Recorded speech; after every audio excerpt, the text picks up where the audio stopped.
Hi, this is Brad with Copper Creek Cuts, a lawn care company in Northeast Florida. 2 weeks ago, you saw the first look of the STIHL GTA 26. Last week, you saw me testing the run times with 3 tests of the 10.8 volt battery. And this week, you're going to get my final thoughts on the STIHL GTA 26. My scabbard just fell off. That's a little scary.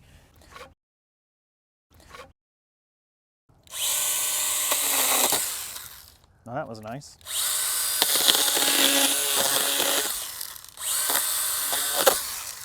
Yeah, that's real nice actually. I mean, of course it is a brand new chain, so you'd hope it'd cut good.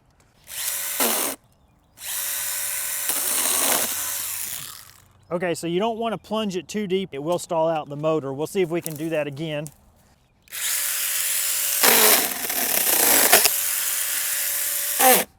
All right, so there you can see it stalled out a little bit.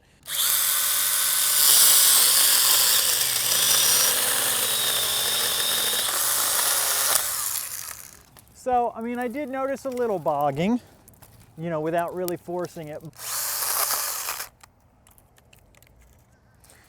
So here's one thing, if you're freehand cutting with these little tiny things, you can see how it just got sucked in there.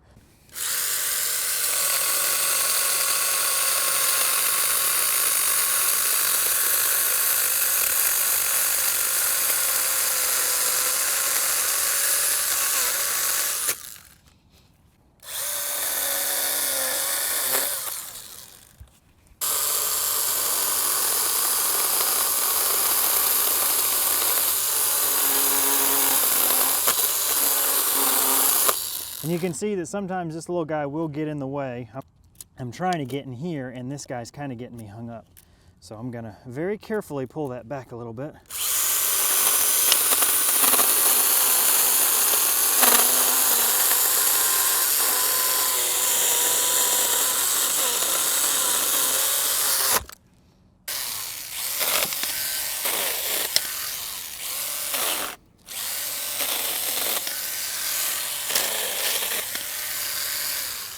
So you can hear during some of those cuts how even just those real tiny branches pinching or binding on that chain, the engine or the motor is going to stall out from that.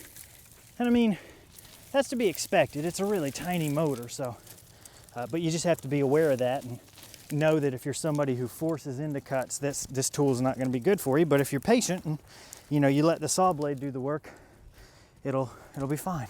Another point to notice, I don't know if it'll matter to you or not, but there was enough play in the bar and chain that both sides of that top safety rail or safety guard were chewed up or at least contacted by the blades or the chain at some point during operation. Again, whether or not that means anything is up to you to decide.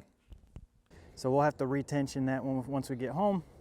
And you're definitely going to need to oil this again. Because again, there's no automatic oiler on here, and that's going to be something you want to really pay attention to.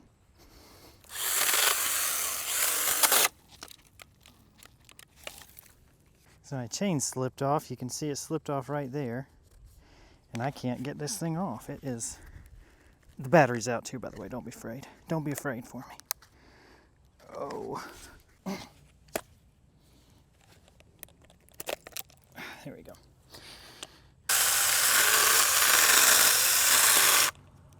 And we got flashing battery. So we are out of juice.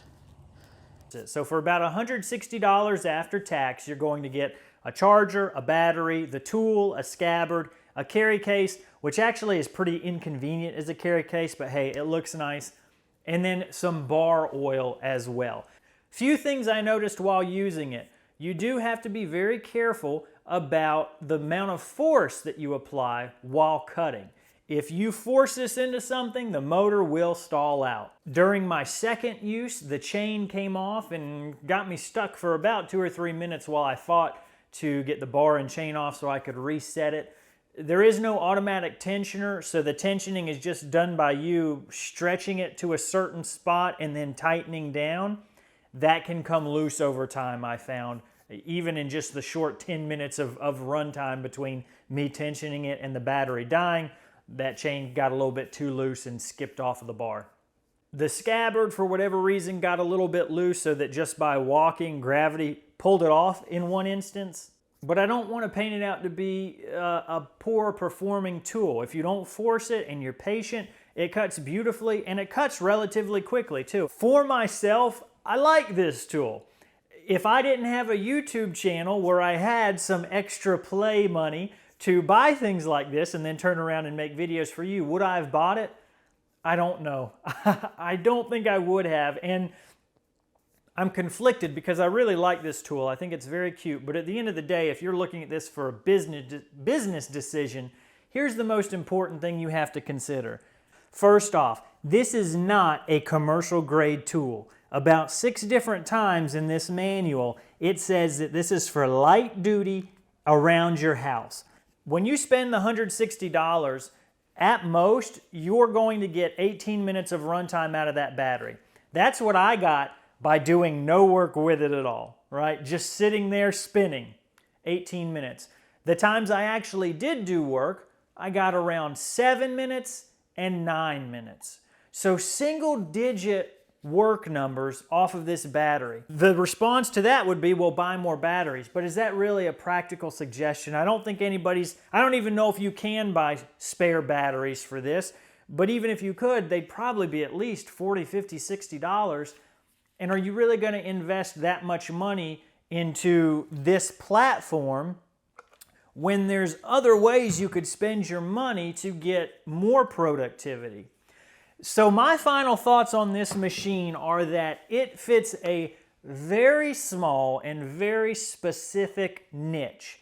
Most people are not going to think that this tool will work for them. And with the run times that you're going to get for $160, you're right, it probably isn't for you. This is going to be for someone who you've got some play money in the business account and you value your convenience more than anything else. This is a tool that will excel if you have the odd cut, if you show up to a property and there's a tree branch down that's bigger than you want to deal with by hand. So this is underneath the floorboard, or it's in the center console or in the toolbox. You just pull this out real quick. It's a convenience more than anything. That's what you're paying the $160 for, the convenience of having a cutting option when you need to do less than 10 minutes of cutting and you don't want something that's very heavy. You don't want to have to go break out the gas equipment. There are going to be people who like this. I like this. But again, the biggest issue is looking at the cost versus the runtime that you get. This one is just a tricky one because I like the tool, I like the niche it fills, but again, I think probably 90% of the prospective buyers for this are not going to find it a good fit given the price to runtime ratio. And that's probably the biggest issue with this tool. If this video helped you make a decision on the STIHL GTA 26, please let me know. I spend my money, I spend my time to make these kind of videos mainly to help and inform you. So not only does it stroke my ego to know that it did that, but this could be good feedback for STIHL. So maybe they can make this more appealing if they're able to bundle a second battery without bumping the price up too much. But really your comments are going to be what would drive that kind of feedback. If they just hear me talking out here, I doubt they're going to make any changes since I've never been able to get their attention before in the past, so I doubt that's likely to change. But if they see a lot of feedback on this video in the comments section, it might make them change anything. Maybe nothing will change at all, who knows, but it can't hurt. Also, please consider subscribing so you don't miss when I do more videos like this or more of those oddly satisfying videos that you may know me better for. In any case, thank you so much for watching. Oh, and if there's any questions that I didn't answer, leave them down below too, and I will answer them. Thank you so much for watching. I really do appreciate it.